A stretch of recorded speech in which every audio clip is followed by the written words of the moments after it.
Leo tumefika hapa kwenye ofisi ya Chadema wilaya ya Rorya kwa ajili ya kufanya usafi na kufanya usafi kama ambavyo tumefanya na shughuli zote za leo kuhakikisha ofisi yetu inakuwa safi, na hii ni kutokana na shughuli ya chama ambayo ilikuwa imezuiliwa kihuni na baadhi ya watu ambao walikuwa wanataka maslahi yao wao wenyewe. Kwa hiyo tarehe 15 mwezi wa 4 2026 hilo zuio lilikuwa limeondolewa na mahakama ya rufaa, ambayo ilisema kwamba Chadema sasa tunaruhusiwa kufika kwenye maeneo yetu na kuendelea na shughuli zetu za chama. Kimsingi sisi Chadema tulisema kwamba hata hilo zuio lilikuwa ni batili, kwa sababu kesi ya Said Issa ilikuwa ni kesi ya mchongo ambayo haikutufaa.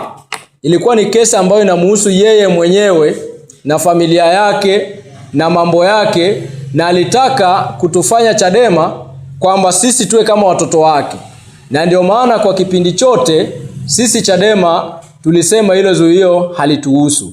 Sasa bahati nzuri ni kwamba hata mahakama ya rufaa pia iliona kwamba Chadema tulikuwa na haki ya kuendelea na shughuli zetu, na ndio maana tarehe 15 mwezi wa 4 waliruhusu kwamba sisi tuendelee. Sasa leo mimi mwenyekiti wa baraza la vijana mkoa wa Mara nimefika hapa kwenye ofisi ya Chadema wilaya kupandisha bendera ya chama, lakini pia kuongoza vijana kufanya usafi na kusema shughuli yote ya baraza kwa wilaya hii sasa inaweza ikaendelea kama ambavyo tulikuwa tumepanga kuendelea.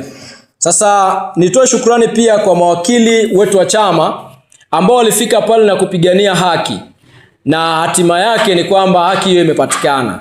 Na hata hivyo sisi tulijua kwamba hiyo haki ilikuwa inacheleweshwa, lakini tulijua kabisa hiyo haki itapatikana, kwa sababu Said Issa leo ndo anadai mali ya chama wakati amekaa miaka 15 hawamu zote hizo hakuwahi kuhoji mali ya chama, lakini leo anakuja kuhoji mgawanyo wa chama, kiasi kwamba yani anakuja kuhoji serikali ambayo yani uongozi ambao unaingia uongozi mpya wakati yeye amekaa miaka 15.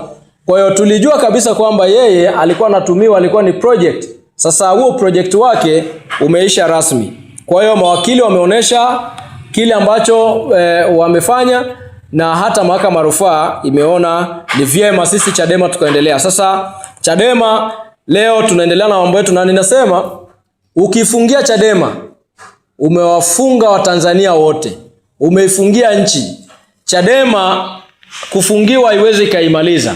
Chadema bado iko imara na tupo na tunaendelea. Sasa nizungumze kwamba haya maamuzi sio maamuzi, na sio kwamba yana faida tu kwa chama. Haya maamuzi yana faida kwa wanachama na taifa zima. Ni faida kwa taifa zima kwa sababu Chadema ndio sauti ya umma. Chadema ndio sauti ya wanyonge. Chadema ndio sauti ya watu.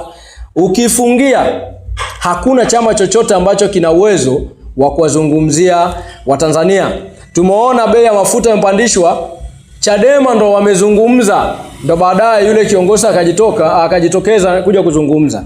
Lakini kwa sababu Chadema ilifungiwa, ni kama serikali ya CCM ilitaka kuzima sauti ya Watanzania.